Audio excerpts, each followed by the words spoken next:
नमस्कार दोस्तों, कैसे हैं आप लोग। आशा करते हैं आप लोग अच्छे होंगे, स्वस्थ होंगे और मस्त होंगे।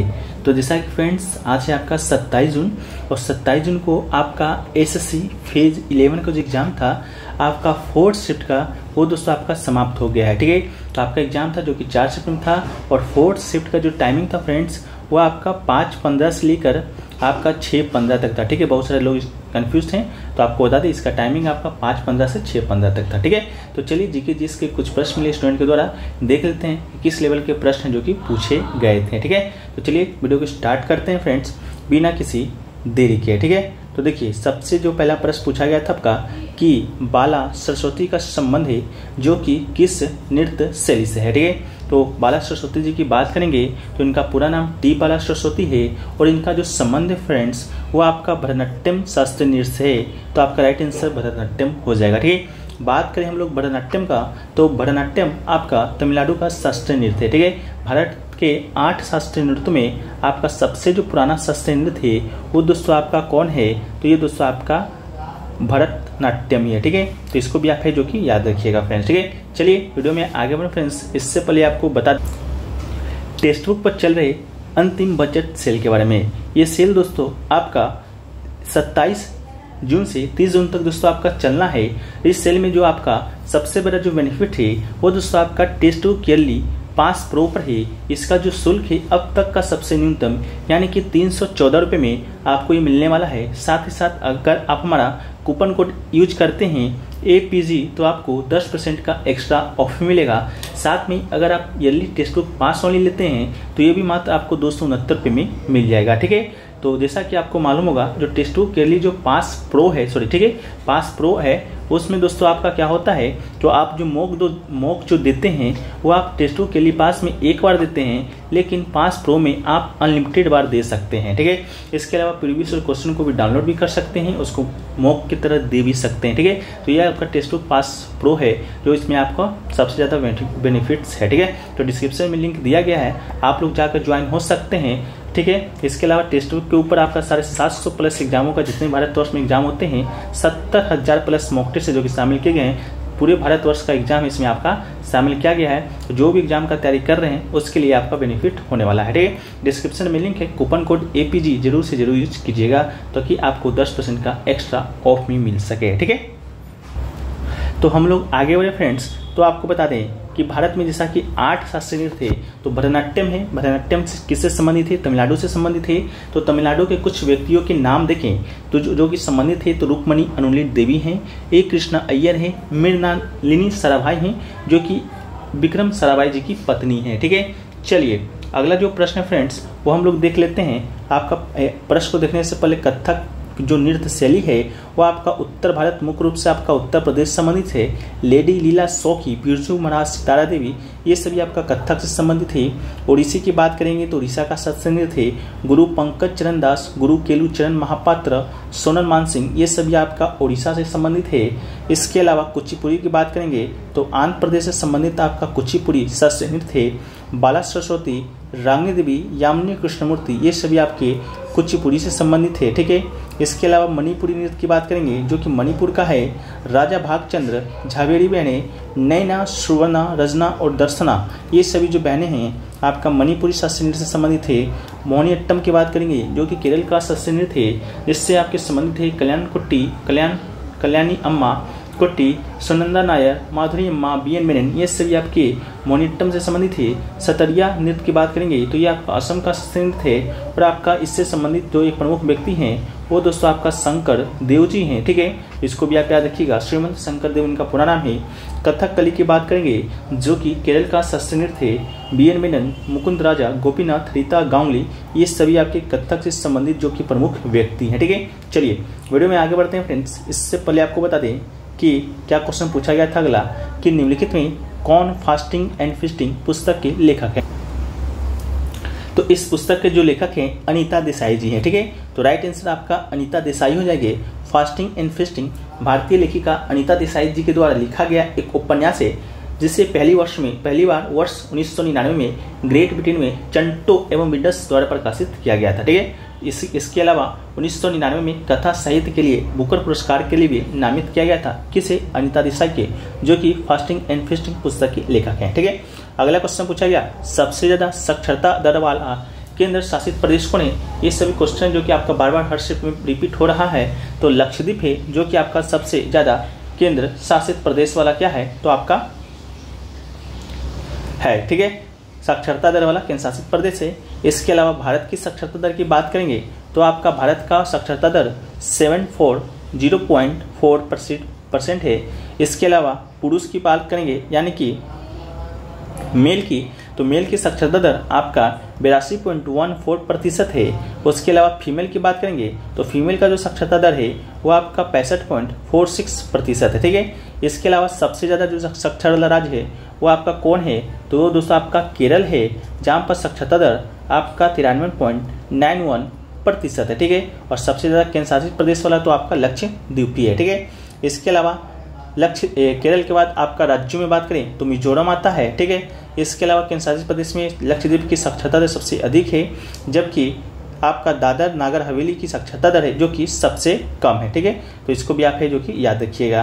ठीक है, अगला क्वेश्चन देखिए पूछा गया था, ये थोड़ा सा आपका कंफर्म नहीं है कि क्वेश्चन आपका ये पूछा गया था कि नहीं पूछा गया था, फिर भी हम लोग डिस्कस कर लेते हैं एक्स्ट्रा फैक्ट के तौर पर। सबसे ज़्यादा जनसंख्या घनत्व किस केंद्र शासित प्रदेश का है, तो दिल्ली का जनसंख्या घनत्व अगर पूछा गया होगा तो सबसे ज़्यादा हो जाएगा। वहाँ का जनसंख्या घनत्व कितना है, तो 11,297। ठीक है, 11,297 प्रति वर्ग किलोमीटर है। ठीक है, इसके अलावा भारत की जनसंख्या घनत्व की बात करेंगे तो 382 प्रति वर्ग किलोमीटर। ठीक है, तो 382 प्रति वर्ग किलोमीटर जनसंख्या घनत्व के बारे में हम लोग थोड़ा सा डिस्कस करेंगे।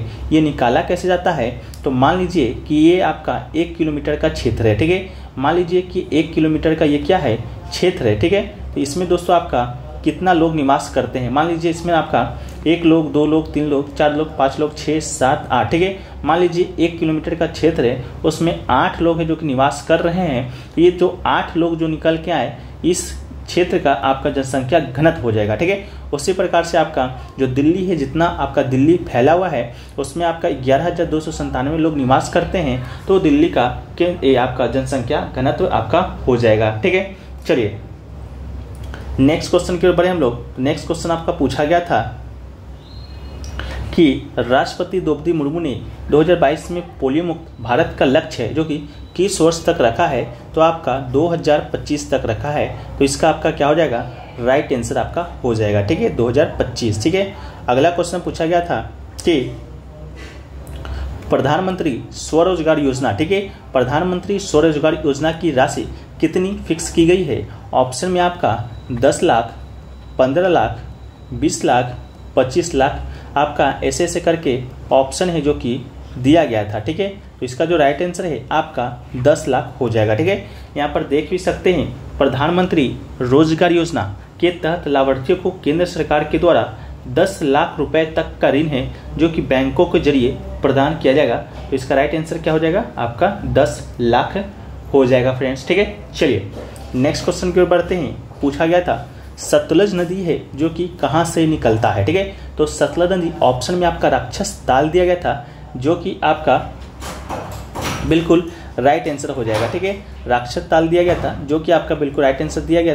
हो जाएगा। ऑप्शन में आपका गोमुख भी दिया गया था जो कि आपका ये आपका गलत होगा, गोमुख आपका नहीं होगा, गोमुख से गंगा नदी निकलती है। ठीक है, तो मान सरोवर के निकट राक्षस ताल से इसका उद्गम होता है। इसका जो पुराना नाम है आपका सतुद्री है। ठीक है, इसको भी याद रखिएगा, कभी कभी पूछा जा सकता है कि सतलज नदी का पुराना नाम क्या है या सतुद्री नदी किस नदी का पुराना नाम है, तो आपका सतलज नदी हो जाएगा। इसकी लंबाई की बात करेंगे तो लंबाई आपका 1450 किलोमीटर है। ठीक है, इस लंबाई है। इसके अलावा इस नदी के ऊपर बहुत सारे बांध भी बने हुए हैं, जैसे कि कोल बांध हो गया, बाखरा नागल बांध हो गया, बसपा जल विद्युत परियोजना हो गया, नाथपा झाकड़ी परियोजना हो गया। ये सभी जो आपके बांध है, ये परियोजना है, इसी नदी पर बने हुए हैं। ठीक है, इसके अलावा ये जो सतलज नदी है, जैसा कि पंजाब के बारे में आप लोग जानते होंगे। ठीक है, पंजाब आपका 5 नदियों का संगम है। ठीक है, आपके नाम से ही दिख रहा होगा पंच प्लस जाब। ठीक है, तो वो 5 नदियाँ कौन कौन सी है, चिनाब है, झेलम है, ब्यास है, सतलज है। ठीक है, तो ये 5 नदियाँ आपका ये है। तो सतलज नदी आपका पंजाब में भी बहता है और पंजाब के जो 5 नाम हैं नदियों के उनमें से संबंधित है। ठीक है, इसके अलावा प्रमुख नदियों की हम लोग देखें कि उसका जो उद्गम है कहाँ से होता है, तो फर्स्ट पर आता है आपका गंगा। ठीक है, गंगा जो नदी है उसका जो उद्गम है गंगोत्री के पास गोमुख हिमानी से होता है। ठीक है, गंगा नदी के बारे में और बता दें कि इसका जो मिलन स्थल है गंगा नदी का, 2 नदियाँ दोस्तों आपका आता है अलग अलग क्षेत्रों से। गोमुख से ही एक नदी निकलती है और एक नदी भी और आती है, वो नदी का नाम है आपका अलकनंदा। ठीक है, अलकनंदा, इस नदी, एक नदी का नाम है अलकनंदा और एक नदी का नाम है आपका भागीरथी। ठीक है, ये 2 नदियां आकर एक पॉइंट पर मिलती है। ठीक है, वो पॉइंट आपका क्या कहलाता है, तो देवप्रयाग कहलाता है। इसी देवप्रयाग में जब ये 2 नदियों का संगम होता है तो गंगा नदी का निर्माण होता है। ये भी आपके लिए इंपॉर्टेंट था। ठीक है, इसके अलावा एक है आपका सिंधु नदी। ये आपका कहाँ से निकलता है, तो तिब्बत में मानसरोवर झील के पास सानोख्याब हिमनद से उत्पन्न होता है। रावी नदी की बात करेंगे तो कांगड़ा जिले के रोहतांग दर्रे के पास से उत्पन्न होता है। ब्यास नदी की बात करेंगे रोहतांग दर्रे के स्थित आपका ब्यास कुंड से उत्पन्न होता है। झेलम नदी की बात करेंगे तो कश्मीर के बेरीनाग के पास शेषनाग झील से झेलम उत्पन्न होता है। यमुना की बात करेंगे तो यमुना बंदरपुच के पश्चिम ढाल पर स्थित यमुनोत्री हिमानी से उत्पन्न होता है। चंबल नदी की बात करेंगे तो मध्य प्रदेश में मऊ के पास स्थित जाना पाव पहाड़ी से उत्पन्न होता है। ठीक है, इसके अलावा सोन नदी की बात करेंगे तो अमरकंटक की पहाड़ी से निकलता है। नर्मदा नदी भी आपका इसी पहाड़ी से निकलता है, अमरकंटक की पहाड़ी से। ये पहाड़ी आपका कहाँ पर है, तो एमपी में है। ठीक है, इसके अलावा ताप्ती नदी की बात करेंगे तो मध्य प्रदेश के बैतूल जिले से निकलता है। ठीक है, नर्मदा और ताप्ती नदी के बारे में आप लोग को बता दें, या आज के फर्स्ट में भी आपका आया था कि ये दोनों नदियां हैं आपका कहाँ जाकर गिरता है, तो अरब सागर में जाकर गिरती है। इस बात को भी है आप याद रख लीजिएगा। ठीक है, इसके अलावा महानदी की बात करेंगे तो छत्तीसगढ़ के रायपुर जिले के सिहवा के पास से निकलती है। कृष्णा नदी महाबलेश्वर के पास पश्चिम घाट पहाड़ से निकलती है। गोदावरी नदी आपका महाराष्ट्र के नासिक जिले की एक पहाड़ी से निकलती है। कावेरी नदी कर्नाटक के कुर्ग जिले में स्थित ब्रह्मगिरी पहाड़ी से निकलती है। तो ये सभी आपके प्रमुख क्या थे, नदी थे जिसके उद्गम स्थल आपको जानना ही चाहिए था। ठीक है, अगला है कौन से व्यक्ति है जो कि ब्रह्म समाज से संबंधित है। ठीक है, कौन से व्यक्ति है जो कि आपका ब्रह्म समाज से संबंधित था। ऑप्शन में आपका राजा राम मोहन राय दिया गया था, तो आपका राइट आंसर क्या हो जाएगा, राजा राम मोहन राय हो जाएगा। ठीक है, राजा राम मोहन राय आपका ब्रह्म समाज की स्थापना की थी। ठीक है, तो आपका राइट आंसर हो जाएगा। इसके अलावा कब किए थे, तो ये आपका 1828। ठीक है, 1828 ईस्वी में आपका ब्रह्म समाज का स्थापना किया था। ठीक है, इसके अलावा ये आपका बंगाल पुनर्जागरण के दौरान एक ईश्वरवादी सुधारी हिंदू आंदोलन है के रूप में शुरू हुआ था। ठीक है, इसके अलावा बात करेंगे राजा राम मोहन राय जी का, तो इन्होंने आपका सती प्रथा जो था इसका अंत आपका करवाया था कौन, आपका राजा राम मोहन राय ने किया था। कब किया था, तो 1829 को। ठीक है, उस समय वायसराय कौन था, तो लॉर्ड विलियम बेंटिक था। ठीक है, राजा राम मोहन राय के प्रयासों से ही लॉर्ड विलियम बेंटिक ने 1829 में सती प्रथा का अंत है जो कि किया था। तो इस बात को भी याद रखिएगा। ठीक है, चलिए नेक्स्ट क्वेश्चन की ओर बढ़ते हैं। तो नेक्स्ट क्वेश्चन है what is Hubali called in Karnataka. Option में मुहर्रम दिया गया था, कृष्ण बर्थ दिया गया था, दशहरा दिया गया था, होली दिया गया था। तो इसका राइट आंसर आपका क्या हो जाएगा, मुहर्रम इसका राइट आंसर हो जाएगा। ठीक है, एक क्वेश्चन देखिए पूछा गया था संविधान का अनुच्छेद 370 से संबंधित प्रश्न पूछा गया था। ठीक है, कि पीसीएस कोई अधिकारी है उसको हटाने के लिए किस अनुच्छेद का प्रयोग किया जाता है, तो इसका राइट आंसर आपका अनुच्छेद 317 था। ठीक है, अनुच्छेद क्या था, 317 था। आयोग की सदस्य पद मुक्त करने की प्रक्रिया का वर्णन किया गया है। आयोग के सदस्यों को कथित दुराचार के लिए राष्ट्रपति के अध्यादेश द्वारा पद मुक्त किया जा सकता है। ठीक है, तो इसका राइट आंसर आपका क्या हो जाएगा, अनुच्छेद 317 हो जाएगा फ्रेंड्स। ठीक है, नेक्स्ट क्वेश्चन पूछा गया था फ्रेंड्स कि भीमसेन जोशी का जो संबंध है वो आपका किस घराने से है। ठीक है, तो भीमसेन जोशी की बात करेंगे तो उनका जो संबंध है वो दोस्तों आपका किराना घराना से। ठीक है, तो राइट आंसर आपका क्या हो जाएगा, किराना घराना से हो जाएगा। भीमसेन जोशी की बात करेंगे तो 1972 में इन्हें पद्मश्री अवार्ड दिया गया था। 1999 में इसे पद्म विभूषण दिया गया था। इसके अलावा 2008 में इन्हें भारत रत्न अवार्ड से दिया गया था। ठीक है, तो 2008 में भारत रत्न, 2072 में पद्मश्री और 1999 में पद्म विभूषण दिया गया था। ठीक है, तो देखिए क्या हुआ कि ये आपका जो भारत का सर्वोच्च नागरिक सम्मान है वो दोस्तों आपका 4 है। पहला स्थान पे भारत रत्न, दूसरा स्थान पे आपका पद्म भूषण, तीसरा पे पद्म विभूषण और चौथा पे पद्मश्री। तो पद्म भूषण ही नहीं दिया गया है, बाकी इनको क्या दिया गया है, सभी आपका दिया गया है। ठीक है, चलिए नेक्स्ट क्वेश्चन की बात करेंगे तो अगला पूछा गया था सेल मेम्ब्रेन किसका बना होता है, ठीक है। तो लिपिड व प्रोटीन, ठीक है, लिपिड और प्रोटीन आपका ऑप्शन में दिया गया था, जो कि बिल्कुल राइट आंसर हो जाएगा। ऑप्शन में आपका लिपिड्स भी ओनली दिया गया था, ओनली लिपिड्स, ठीक है। इसके अलावा लिपिड्स, फैट्स एंड प्रोटीन दिया गया था, ठीक है। एक ऑप्शन आपका लिपिड व प्रोटीन का भी था, तो ये आपका क्या हो जाएगा, राइट आंसर आपका हो जाएगा, ठीक है। चलिए नेक्स्ट क्वेश्चन पूछा गया था father of a modern dance, ठीक है। तो मॉडर्न डांस के जो पिता हैं किसे कहा जाता है, तो उदय शंकर, ठीक है। उदय शंकर इसका आपका राइट आंसर हो जाएगा, इन्हें father of the modern dance कहा जाता है। इसके अलावा उदय शंकर की बात करेंगे तो पंडित रविशंकर जो थे, ठीक है, जो सितार वादक थे में भी, तो उनके ही बड़े भाई कौन है, उदय शंकर, ठीक है। तो इसका आपका राइट आंसर क्या हो जाएगा, राइट आंसर हो जाएगा, ठीक है। चलिए नेक्स्ट क्वेश्चन की ओर बढ़े।